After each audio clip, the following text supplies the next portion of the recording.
Welcome to Literature in Evolution, the podcast that takes you on a journey through 3 centuries, following the strongest, most intelligent and determined female protagonists of literature.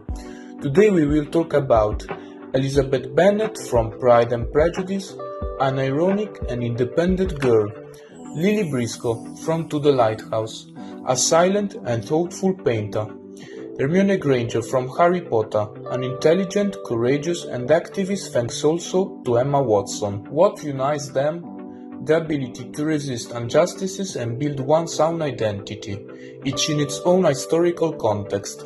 In this podcast, we will explore how their choices and strength reflect the evolution of the female role over time, and what we can still learn today. Let's start with Elizabeth Bennet. We are in England at the beginning of the 19th century. Women could not study freely, inherit property or choose their careers. Their future depended almost exclusively on marriage. Elizabeth, on the other hand, has a lively intelligence and an independent personality. He noticed the hypocrisy of adults, can read the intention of man, and is not afraid to make his own judgment. When Mr. Collins, a rich but a boring man, proposed marriage to her, she refused. Darcy, initially arrogant, is also rejected because Elizabeth doesn't accept the compromise of her dignity. His strength is not physical or manifest, it is moral and intellectual. Elizabeth defies the rules of her era simply by remaining himself. Elizabeth is a surprisingly modern woman, ahead of her time. Her rebellion isn't loud or aggressive. She doesn't shout or openly provoke. Instead, she uses her intelligence and humor as both a shield and a sword. In a world where women were expected to be sweet, obedient, and always agreeable, she thinks differently. She asks questions, challenges the rules, and defends the right to choose, choosing who to love, how to live, and, above all, staying true to herself. Elizabeth isn't satisfied with appearances or comfort. She desires honesty, respect, and equality, even if society tells her these desires are wrong or impossible.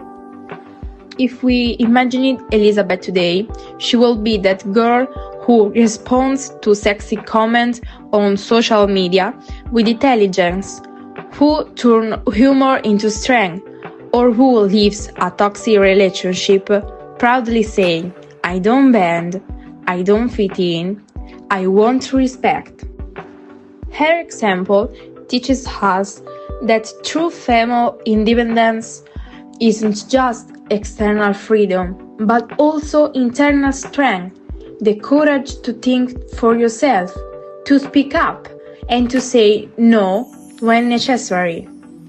Elizabeth reminds us that rebellion can be intelligent, ironic, and profoundly human, and that sometimes the most powerful revolution begins with a simple act of self-respect. A century later, we meet Lily Briscoe, the young painter who lives in the page of To the Lighthouse by Virginia Woolf. Lily is a guest in the Ramsay family's summer house, a quiet, isolated place where time seems to flow slowly, between domestic routines and unspoken thoughts. Around her, the world keeps repeating the same phrases. Women don't know how to paint. Women should take care of the house. Art is not for you. She listens to these words, but doesn't let them define her. Instead, she picks up her brush and continues painting undaunted. Each brushstroke becomes an act of quiet resistance, a way of affirming herself without needing to shoot. Lily doesn't seek applause, nor does she try to challenge the world openly. She simply creates. In that act of creation, she finds her freedom. Her painting becomes a mirror of her inner world, a symbol of personal identity and self-determination. Through Fair, Woolf shows us that rebellion can take many forms. Sometimes it is loud and ironic, like Elizabeth. Other times it is silent, patient, and persistent. Lily teaches us that true strength doesn't always need to be visible. Sometimes lies in the simple courage to keep going, to stay faithful to one's heart, one's dream, and oneself. We come to the present day with Hermione Granger. Unlike her predecessor, Hermione does not have to prove that women can think or create, but she must fight against new forms of injustice and inequality. Her greatest weapon is knowledge.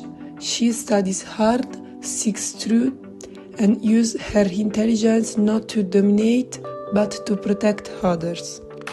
Throughout the saga, she becomes the group's moral guide, rational, kind, and brave enough to stand up to injustice. But Hermione's influence doesn't stop within the pages of Harry Potter. Her interpreter, Emma Watson, has taken the character's values into real life. In 2014, as a UN Women Goodwill Ambassador, she launched the He for She campaign, inviting men and women to fight together for gender equality. Through her activism, Emma transformed Hermione's fictional intelligence and courage into real-world advocacy, showing that literature can inspire action and that a fictional character can evolve into a symbol of modern feminism. Hermione represents the woman of the 21st century, smart, aware, and active, able to unite mind, heart, and action to make the world fairer, showing that real magic lies in ideas and change. Elizabeth speaks, Lily creates, Hermione acts. 3 centuries, 3 different voices, yet all united by the same goal, the freedom to be themselves. Through them, we can trace of the idea of female strength has evolved over time.